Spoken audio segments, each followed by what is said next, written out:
بله منهاجی تیار علی آنی الاستودیو میوان میا تیار بخیر هاتی سپاسیتکم کوبانی آنی برامن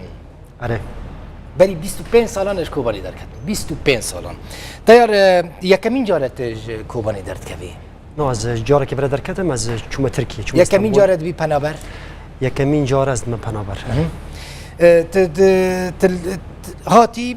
تج هنری قطبی هاتی لپنابری دیسال هنری وگریایی چت الهنری وگراندی تیار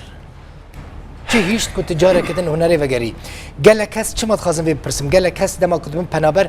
دفج خو برددن دفج جیان برددن دی تو ندبن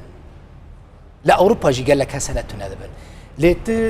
تدبینم تزندی بوی چه هیچ کت زندی بی پنابری برای هر تشتی سپاسیا و بکم السروی درفته دو براستی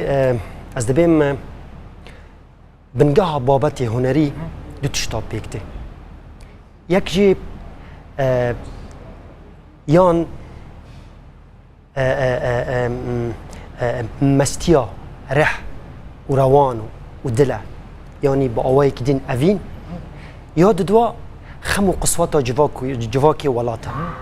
وقتی که ولات و جواک به ایش به دوی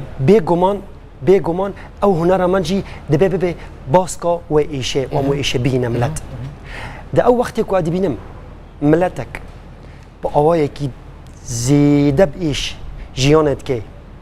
و دوی پنابر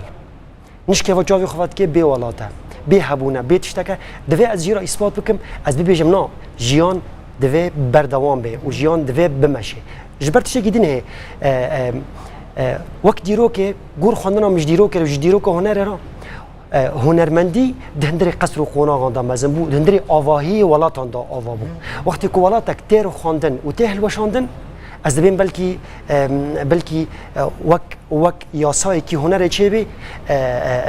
هنرمندی جد اوجی این تیر خواندن من از دبیم نه از دبیم او یا ببه بابت و هیزک دندری مدا چکر و از وگراندم و دبی از هنر خود تمام بکم و از پنابرم تل ولات خوی یعنی اول بشه که کردستانی خو غریب نابینی نه باشه چت حاضر دکی نهاج بو کوبانی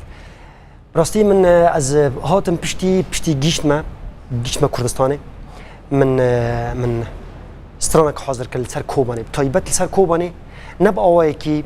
همه هنرمندان گوتی تفو هي ريز وحرمتي من حمو هنرمندان بس ما أواكي من بحثه أو إيش هانا يا نجوتي إيش مروفاهي كوباني دوزا دستادك ودوزا هيزاتك دوزا وان ديوار بلندك يعني مديت هيفيا ما الباشوا ديوارنا مش ديوارا لما يذكر من استرانك لسر ديوارا ولسر إنسانا ديوارين كوباني متشكر هیوی دکم سرکفتی بی جاره کدن امی بیگمان هین بهتر هف ببینن جاره کدن بخیراتی و هیوی دکم ریاته بکری به دجیان خودت خوات خودی سرکفتی زور سپاس تیار علی هنرمند کرج کوبانی میوانه مبود سپاسیاتکم دستایاتکم